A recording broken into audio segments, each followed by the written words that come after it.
by the way, we also did our own poll. The reason why Dropsite and Zateo and us have to do these polls, which are expensive, and thank you guys, you financed our poll, and their audience financed their poll, because mainstream media is like, oh no, we're not going to ask anything that might hurt Israel. No way.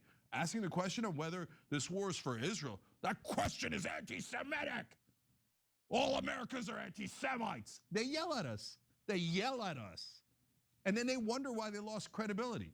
Well, I don't understand why American people aren't forced to listen to the objective traditional media when we call them all bigots and racists who should hand over their wallets and their sons and daughters for Israel. And if they don't, we're going to try to ruin their lives. All right, so our poll asked, lately there's been a debate about America's relationship with Israel. Some say the U.S. should continue to provide financial support for Israel. Others say the U.S. doesn't owe Israel any money, even if it isn't exactly right. Which of the following is closer to your view?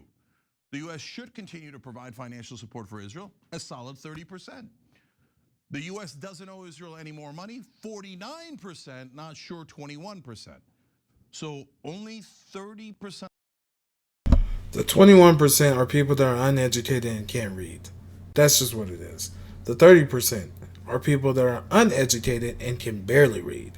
And then the 49% are ones that can read in multiple tiers and levels and understand in multiple tiers and levels.